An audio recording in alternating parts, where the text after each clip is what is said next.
नमस्कार दोस्तों, कैसे हैं आप सभी लोग। उम्मीद है आप सभी लोग अच्छे होंगे और काफ़ी अच्छी आप लोगों की स्टडी चल रही होगी। आप लोगों का एक बार फिर से अपने चैनल एग्जाम एकेडमी पर स्वागत है। आज हम बौद्ध धर्म से संबंधित महत्वपूर्ण एमसीक्यूज करने वाले हैं। आइए शुरू करते हैं। आज का पहला प्रश्न है, त्रिपिटक का संबंध किस धर्म से है? ऑप्शन ए है जैन धर्म से, बी है बौद्ध धर्म से, सी है हिंदू धर्म से या फिर डी है सिख धर्म से। तो इस क्वेश्चन का जो सही आंसर है वो है ऑप्शन बी, बौद्ध धर्म से। ठीक है, तो त्रिपिटक का संबंध किससे है? बौद्ध धर्म से है। त्रिपिटक मतलब होता है तीन पिटकों का समूह, या फिर आप इसे तीन टोकरियां भी कह सकते हो। तीन पिटक कौन कौन से हैं? एक आता है सुत्त पिटक, एक आता है विनय पिटक, एक आता है अभिधम्म पिटक। सुत्त पिटक, विनय पिटक, अभिधम्म पिटक। सुत्त पिटक के दो भाग हैं, एक आता है अंगुत्तर निकाय, एक है खंडक। ये आपको बहुत ध्यान रखना है, अंगुत्तर निकाय, और इसकी चर्चा हम पिछले वीडियोज में भी कर चुके हैं। अंगुत्तर निकाय की अगर हम बात करते हैं तो इसमें हमें 16 महाजनपदों की जानकारी प्राप्त होती है। ठीक है, और वहीं खंडक निकाय की अगर हम बात करते हैं तो इससे हमको बुद्ध के पिछले जन्म की कहानियां प्राप्त होती हैं। अंगुत्तर निकाय बहुत बार पूछा गया है, ये आपको ध्यान रखना है। विनय पिटक की अगर हम बात करते हैं तो इसमें बौद्ध भिक्षुओं के मठों से संबंधित जानकारी मिलती है। ठीक है, और अभिधम्म पिटक जो है, ये इसके बारे में आपको बस ये ध्यान रखना है अभिधम्म के बारे में कि इसका जो संकलन था वो अशोक के समय किया गया था। ठीक है, सम्राट अशोक के समय किया गया था, तभी अभिधम्म पिटक से हमें अशोक की जानकारी भी प्राप्त होती है। ठीक है, ये फैक्ट भी आपको ध्यान रखना है। अगला प्रश्न है, गौतम बुद्ध के पुत्र का नाम क्या था? ऑप्शन ए है महावीर, बी है सिद्धार्थ, सी है राहुल, डी है जमाली। आसान सा क्वेश्चन है, तो इस क्वेश्चन का जो सही आंसर है वो है ऑप्शन सी। ठीक है, option C is the right answer, यानी राहुल। गौतम बुद्ध के पुत्र का क्या नाम था? तो राहुल नाम था। और अगर हम बात करते हैं गौतम बुद्ध के, तो इनके बचपन का नाम क्या था? सिद्धार्थ था। ठीक है, गौतम बुद्ध के बचपन का नाम सिद्धार्थ था, इनके पुत्र का नाम राहुल था, इनकी पत्नी का नाम यशोधरा था, इनके पिता का नाम शुद्धोधन था जो शाक्य कुल के थे, इनकी माता का नाम महामाया था, और इनका जो जन्म हुआ था वो कहाँ हुआ था? लुम्बिनी में हुआ था, लुम्बिनी नेपाल में, कपिलवस्तु के आसपास। और इनका जो लालन पालन था वो इनकी प्रजापति गौतमी ने किया था, क्योंकि इनके जब इनका जन्म हुआ था गौतम बुद्ध का, उसके एक हफ्ते के दौरान ही इनकी माता महामाया की मृत्यु हो गई थी। तो तभी इनका जो लालन पालन किया गया वो इनकी मौसी प्रजापति गौतमी के द्वारा किया गया था। ठीक है, तो ये फैक्ट भी आपको ध्यान रखने हैं। अगला प्रश्न है, सही मिलान कीजिए। तो बुद्ध के घर छोड़ने की घटना, प्रथम उपदेश क्या कहलाया, महापरिनिर्वाण की प्राप्ति कहाँ हुई, और ज्ञान प्राप्ति की घटना को क्या कहते हैं? ठीक है, तो बुद्ध के घर छोड़ने की घटना कहलाती है महाभिनिष्क्रमण। ठीक है, यानी कि पहले का आ गया चौथा। प्रथम उपदेश क्या कहलाया? तो धर्म चक्र प्रवर्तन, यानी कि तीसरा। महापरिनिर्वाण क्या कहलाता है? महापरिनिर्वाण का मतलब होता है मृत्यु, तो इनकी मृत्यु कहाँ हुई थी? तो कुशीनगर। ज्ञान प्राप्ति की घटना क्या कहलाती है? संबोधि। ठीक है, तो क्या बन रहा है आंसर? 4 3 फिर उसके बाद 2 फिर 1, यानी कि 4 3 2 1। ठीक है, तो बुद्ध के घर छोड़ने की घटना क्या कहलाती है? महाभिनिष्क्रमण। बुद्ध ने लगभग 29 वर्ष की उम्र में गृह त्याग किया था। उसी के 6 वर्ष यानी 35 वर्ष की उम्र में जो है इनको ज्ञान की प्राप्ति हुई थी। तो घर छोड़ने की घटना कब हुई थी? 29 वर्ष में। तब घर छोड़ने की घटना को क्या कहा गया? महाभिनिष्क्रमण। और उसी के 6 साल बाद इनको ज्ञान की प्राप्ति हुई, और उस घटना को क्या कहा गया? संबोधि। और उसके बाद इन्होंने अपना पहला उपदेश दिया। कहाँ दिया था? सारनाथ में दिया था। सारनाथ को हम ऋषिपत्तनम भी कहते हैं, ये भी ध्यान रखना है कि बुद्ध ने अपना पहला उपदेश कहाँ दिया था? सारनाथ में दिया था या फिर ऋषिपत्तनम में दिया था, और उस उपदेश का नाम था धर्म चक्र प्रवर्तन। ठीक है, ये बहुत बार पूछा गया है क्वेश्चन। और महापरिनिर्वाण की प्राप्ति कहाँ हुई थी इनको? कुशीनगर। महापरिनिर्वाण का मतलब होता है मृत्यु, तो इनकी मृत्यु कहाँ हुई थी? कुशीनगर में हुई थी। ठीक है, तो 4 3 2 1 ऐसा ऑप्शन है कहीं पर? ये है 4 3 2 1, यानी कि option B is the right answer. 4 3 2 1। ठीक है, option B is the right answer. अगला प्रश्न है, गौतम बुद्ध के समय ही बौद्ध धर्म का मुखिया बनना चाहता था, इनमें से कौन है? ये क्वेश्चन भी बहुत ज्यादा इंपॉर्टेंट है। ठीक है, ये पूछा गया है।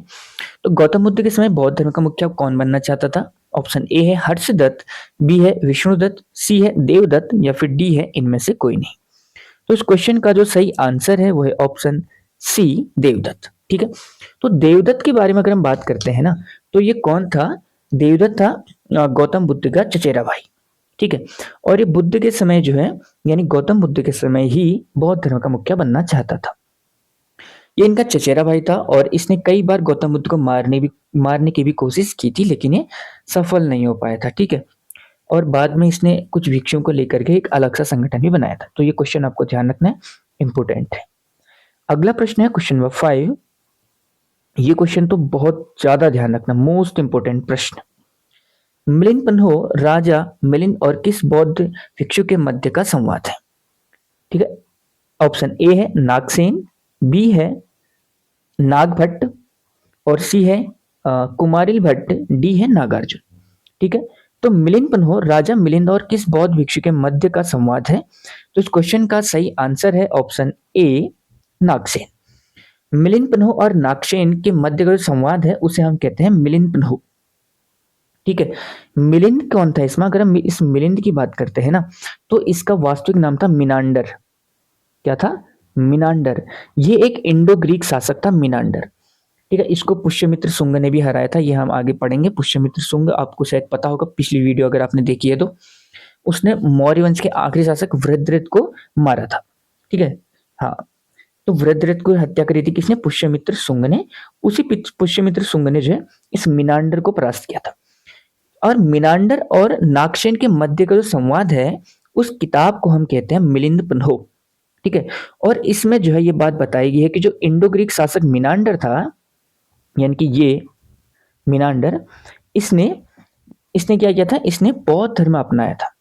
ठीक है, नागसेन की बातों से इतना ज्यादा प्रभावित हुआ ये बंदा, यानी कि मिनांडर, और इसने बौद्ध धर्म अपनाया और बौद्ध धर्म में इसको मिलिंद नाम दिया गया। ठीक है, जो ये मिलिंद नाम है ना, राजा मिलिंद, वैसे इसका वास्तविक नाम मिनांडर था, लेकिन बौद्ध धर्म में इसको नाम दिया गया मिलिंद। ठीक है, तो ये बहुत ज्यादा इंपॉर्टेंट प्रश्न है, ये आपको ध्यान रखना है।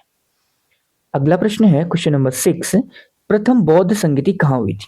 ये क्वेश्चन भी इंपॉर्टेंट है, मोस्ट इंपॉर्टेंट। ठीक है, तो पहली बौद्ध संगति कहाँ हुई थी? ऑप्शन ए है राजगृह, बी है वैशाली, सी है पाटलिपुत्र, और डी है कश्मीर। तो इस क्वेश्चन का सही आंसर है ऑप्शन ए राजगृह। ठीक है, तो पहली बौद्ध संगति कहाँ हुई थी? राजगृह में हुई थी। और ये कब हुई थी?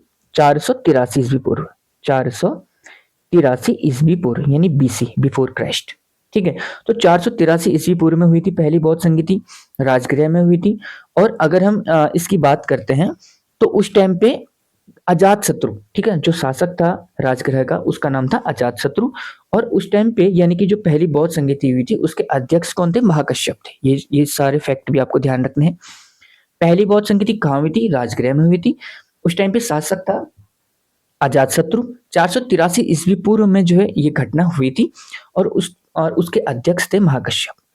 दूसरी जो बौद्ध संगति थी वो कहाँ हुई थी? तो दूसरी बौद्ध संगति हुई थी वैशाली में। ठीक है, वैशाली में हुई थी। ये इसी के जस्ट 100 साल बाद हुई थी, यानी कि पहली बौद्ध संगति 383 में हुई थी, तो दूसरी हुई थी 383 में। पहली 483 बीसी, दूसरी 383 बीसी। तो दूसरी कहाँ हुई थी? वैशाली में हुई थी। और इसमें अध्यक्ष था सवाकामी अध्यक्ष था। और उस टाइम पे जो शासक था उसका नाम था कालाशोक। ठीक, कौन था? कालाशोक शिशुनाग वंश का दूसरा शासक था। ठीक है, कालाशोक। तो इसके समय दूसरी बौद्ध संगति हुई थी वैशाली में। ठीक है, तीसरी जो बौद्ध संगति हुई थी वो कहाँ हुई थी? वो हुई थी पाटलिपुत्र में। तीसरी बौद्ध संगति पाटलिपुत्र में हुई थी। और पाटलिपुत्र में अशोक के समय हुई थी, 251 बीसी में हुई थी। और मोगलीपुत्र से इसमें अध्यक्ष था। कौन था? मोगलीपुत्र।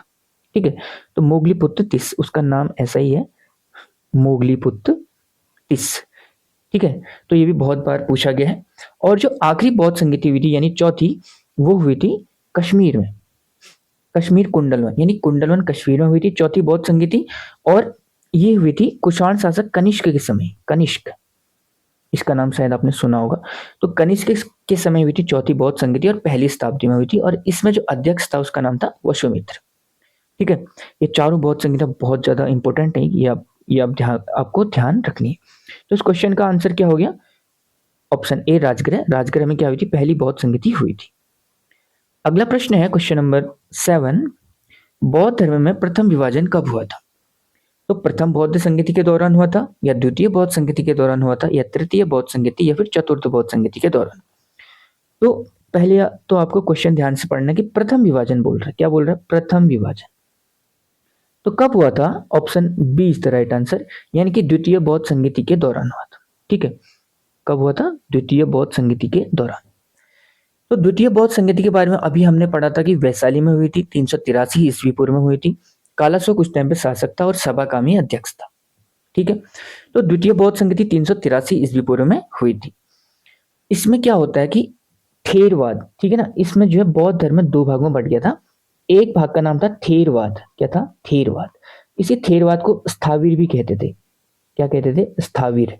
ठीक है, ये दोनों एक ही नाम है, थेरवाद या स्थाविर। ये थेरवाद या स्थाविर वो थे जो कहते थे कि बुद्ध की शिक्षाओं को एज इट इज मानो, यानी कि बुद्ध की शिक्षाओं में कोई चेंज नहीं चाहते थे। ठीक है, ये मतलब बुद्ध के अनुयायी थे, ये कहते थे कि जैसा बुद्ध ने बोला है, यानी बुद्ध मतलब गौतम बुद्ध ने, उन्हीं को मानो।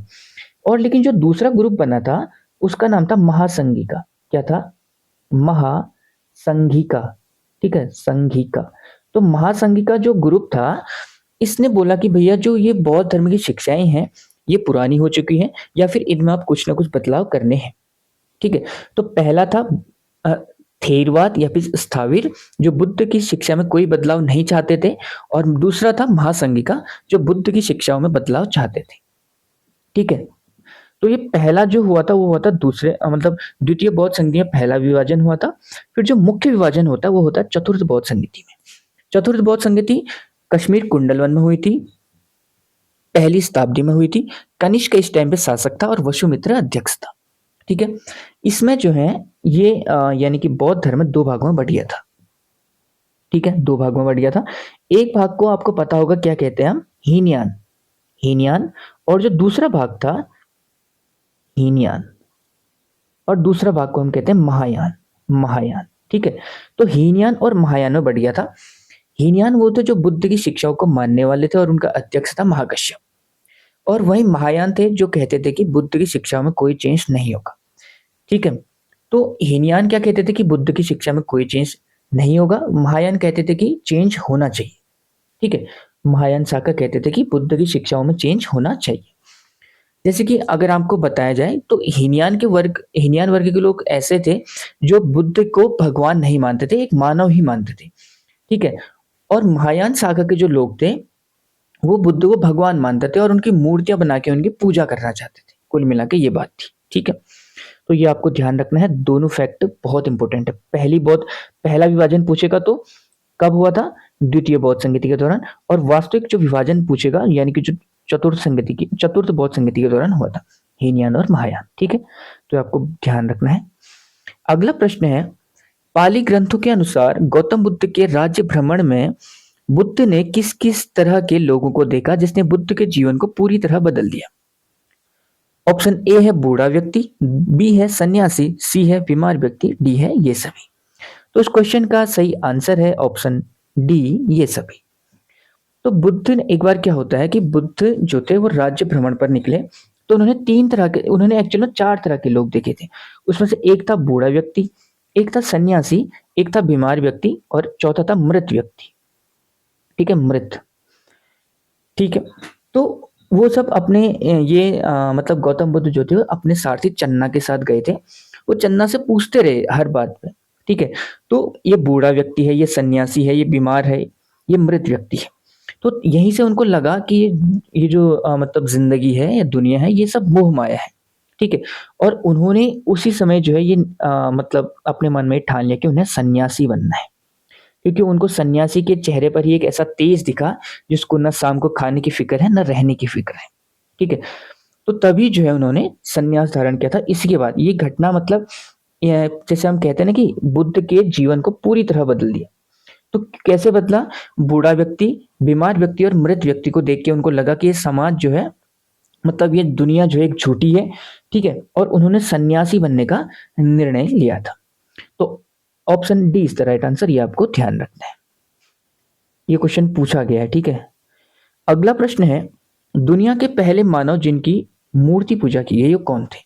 ऑप्शन ए है देवदत्त, बी है गौतम बुद्ध, सी है शुद्धोधन, डी है महावीर स्वामी। तो इस क्वेश्चन का जो सही आंसर है वो है ऑप्शन बी, गौतम बुद्ध। ठीक है, तो दुनिया के पहले मानव जिनकी मूर्ति पूजा की गई वो थे गौतम बुद्ध। ये क्वेश्चन बहुत बार आया है पेपर में, बहुत ज्यादा बार पूछा गया है। तो उस टाइम पे क्या था कि दो शैलियां चलती थी मूर्ति बनाने की, एक थी आपकी गांधार शैली और दूसरी थी आपकी मथुरा शैली। तो मथुरा शैली में लाल पत्थर का यूज होता है और गांधार शैली में काले पत्थर का, यानी कि काली मूर्तियां बनेंगी, काले रंग की मूर्तियां बनेंगी। तो बुद्ध की जो पहली मूर्ति बनी थी वो बनी थी मथुरा शैली में। किस शैली में? मथुरा शैली में। मतलब इसमें मैक्सिमम क्या है ना कि मथुरा शैली में बुद्ध बौद्ध धर्म के अलावा बाकी रचनाएं भी की जाती हैं, बाकी तरह की मूर्तियां भी बनाई जाती है। लेकिन जो गांधार शैली है उसमें अधिकतर या मैक्स मतलब ज्यादातर बौद्ध धर्म से संबंधित चीजें ही बनाई जाती हैं। तो इस क्वेश्चन को आपने ध्यान रखना है। दुनिया के पहले मानव जिनकी मूर्ति पूजा की गई, option B Gautam Buddha is the right answer. ठीक है, अगला प्रश्न है, भविष्य में पैदा होने वाले बुद्धा को क्या नाम दिया गया है? ऑप्शन ए है देवदत्त, बी है गौतम, सी है मैत्रेय, डी है नागदत्त। तो इस क्वेश्चन का सही आंसर है ऑप्शन सी, मैत्रेय। तो ऐसा मानते हैं कि एक बुद्धा भविष्य में पैदा होंगे जिनका नाम होगा मैत्रेय। ये क्वेश्चन भी एक दो बार किसी न किसी एग्जाम में तो आया है। ठीक है, ये भी आपको ध्यान रखना है। अगला प्रश्न है, गौतम बुद्ध के अन्य नाम बताइए। मोस्ट इंपोर्टेंट प्रश्न, ठीक है, बहुत बार पूछा गया है। तो गौतम बुद्ध के अन्य नाम बताइए। ऑप्शन ए है शाक्य मुनि, बी है एशिया का प्रकाश पुंज, सी है तथागत, डी है ये सभी। तो इस क्वेश्चन का सही आंसर है ऑप्शन डी, ये सभी। यानी गौतम बुद्ध को हम शाक्य मुनि भी कहते हैं, गौतम बुद्ध को हम एशिया का प्रकाश पुंज भी कहते हैं और तथागत भी कहते हैं। ठीक है, तथागत भी कहते हैं। शाक्य मुनि क्यों कहते हैं आपको पता ही होगा कि क्योंकि ये शाक्य कुल के थे, इनके पिता शुद्धोधन शाक्य कुल के थे, तो ये भी शाक्य कुल के हो गए। तो शाक्य मुनि या फिर शाक्य सिंह भी कहते हैं इनको। ठीक है, ये भी ध्यान रखना है, शाक्य सिंह। एशिया का प्रकाश पुंज कहते हैं इनको, ज्ञान का भंडार है इन पर, इनके पास प्रकाश पुंज। तथागत मतलब होता है जिस जो सत्य के मार्ग पर चल पड़ा है। ठीक है, तो ये सत्य के मार्ग पर चले हमेशा, तो तभी इनको तथागत भी कहते हैं। ये सभी नाम इन्हीं के हैं। Option D is the right answer, ये आपको ध्यान रखना है। अगला प्रश्न है, ये आज की वीडियो का शायद आखिरी प्रश्न है। तो बौद्ध धर्म के त्रिरत्न के अंतर्गत निम्न में से क्या शामिल नहीं है? ऑप्शन ए है संघ, ऑप्शन बी है बुद्ध, ऑप्शन सी है निर्वाण, ऑप्शन डी है धम्म। तो त्रिरत्न जो बौद्ध धर्म के अंतर्गत आता है, इसमें क्या शामिल नहीं है पूछ रहा है। पहले आपको क्वेश्चन ध्यान से पढ़ना है, नहीं है। तो option C is the right answer, निर्वाण। ठीक है, ये इसमें शामिल नहीं है। ठीक है, यानी कि इसमें शामिल क्या क्या है? बुद्ध, धम्म और संघ। ये क्या है? बौद्ध धर्म के त्रिरत्न है। ठीक है, बुद्ध मतलब जिन्होंने सत्य का मार्ग अपनाया है हमेशा। ठीक है, और जिन्होंने सत्य का मार्ग बताया है और लोगों को दिखाया है। धम्म का मतलब भी यही होता है कि जिन्होंने मतलब कि सत्य के मार्ग पर चलने के उपदेश दिए हैं। और संघ मतलब होता है बौद्ध भिक्षुओं का जो संगठन है या फिर जो समूह है। ठीक है, ये बौद्ध धर्म के त्रिरत्न है। तो ये भी आपको ध्यान रखने हैं। ये भी एक इंपॉर्टेंट प्रश्न है, ये भी बहुत बार पूछा गया कि त्रिरत्न कौन कौन से होते हैं। ठीक है, त्रिरत्न, त्रिपिटक, ये सारे प्रश्न पूछे जाते हैं और ये सबका संबंध किससे है? बौद्ध धर्म से। तो दोस्तों ये थे आज के कुछ महत्वपूर्ण प्रश्न। उम्मीद है वीडियो आपको अच्छी लगी होगी और वीडियो से आपने कुछ ना कुछ अवश्य सीखा होगा। तो अगर आपने वीडियो से कुछ भी सीखा है तो वीडियो को लाइक करें, शेयर करें और चैनल को सब्सक्राइब करें। Thank you so much.